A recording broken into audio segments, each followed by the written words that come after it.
El medio ambiente se divide en dos factores, factor abiótico y factor biótico. El factor biótico comprende desde una población hasta una ecosfera. Una población es un grupo de organismos de la misma especie que ocupa un área definida en un momento determinado. El nivel de población presenta diversas características propias. El tamaño. El tamaño de una población es el número de individuos que hay en ella. Otra de las características de la población es la densidad, la cual se divide en absoluta y relativa.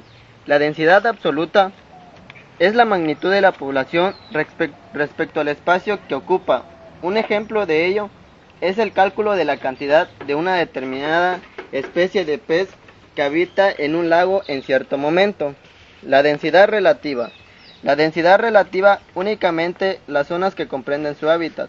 Un ejemplo de ello, si el hábitat del pez son las aguas superficiales de ese lago, solo se pueden calcular la magnitud de la población en ese espacio y en un determinado momento. La densidad de una población tiene varios métodos para medirse. A continuación enumeraremos algunos. El conteo directo consiste en contar directamente el número de organismos de una especie que habita en cierta área. El método muestreo. Método cuadrantes. Es el conteo de los organismos de un determinado número de cuadrantes de una misma especie. Marcaje y recaptura. Consiste en la captura y marcaje y liberación de animales de una especie. La dispersión o distribución espacial es la forma que se organiza en el seno de una población. Causa de la dispersión y distribución especial son la búsqueda de alimentos, por reacción de una competencia, etc.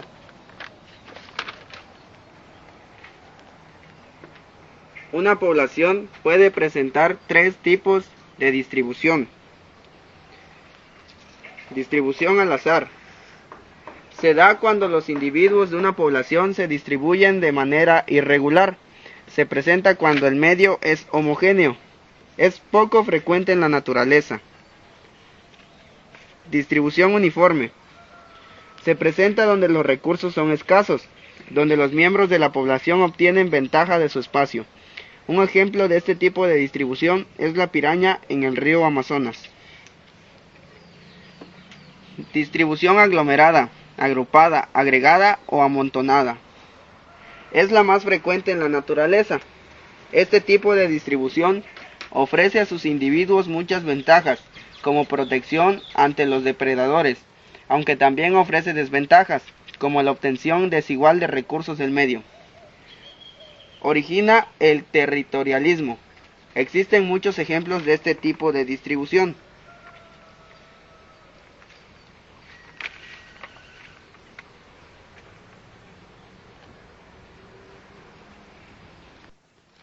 La distribución presenta varias teorías de varios autores. Teoría de Herbert Andrewart y Louis Birch. Esta teoría otorga a las condiciones ambientales el papel en la regulación del crecimiento de la población. Es decir, el tamaño de la población aumenta o disminuye de acuerdo con las condiciones ambientales de su medio. Teoría de A. John Nicholson. Se basa en la teoría de Vito Volterra. Señala que las poblaciones poseen mecanismos internos para autorregularse. Esta teoría obedece a la ley de la supervivencia del más fuerte.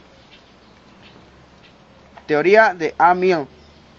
Esta teoría nos explica que el medio juega el papel de regulación y las poblaciones se adaptan a él. Es decir, si las condiciones del medio son favorables, la población aumenta y viceversa. Potencial biótico. Es la máxima capacidad de los organismos para reproducirse en condiciones óptimas, y es la tasa máxima de crecimiento de una población, la cual se representa con el símbolo R.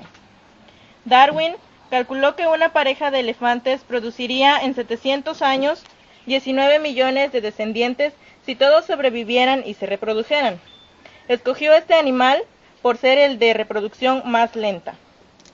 Entonces, podemos decir que la sobrepoblación es regulada por acción de diversos factores del medio, tales como el clima, la vegetación, etc. Resistencia ambiental. Se denomina así a la totalidad de los factores que operan sobre la población y causan la muerte o emigración de sus individuos a otras regiones. Esta también puede estar representado por factores extrínsecos o densoindependientes, como el clima, e intrínsecos o densodependiente, como las enfermedades.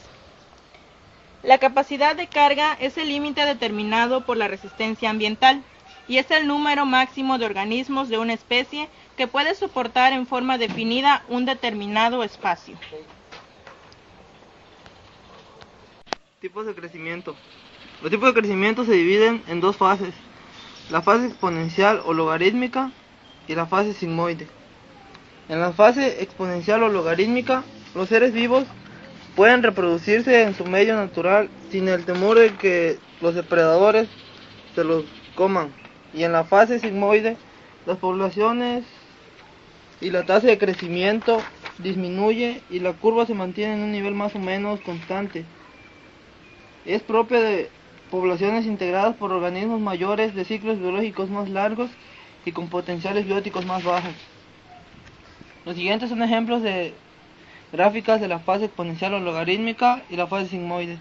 Como se puede observar en la fase exponencial o logarítmica, la tasa de crecimiento va en aumento, ya que no existe peligro de depredadores o algún factor que interfiera con la reproducción. Y en la fase sigmoide se divide en otras tres fases, que son la inicial, logarítmica y la de equilibrio. En la inicial existe la reproducción, en la logarítmica la tasa de crecimiento aumenta y en la fase de equilibrio se mantiene así hasta la muerte. Estrategias de reproducción. Las especies tienen su propia estrategia de reproducción, de las que se han identificado dos grandes grupos, el tipo K y el tipo R.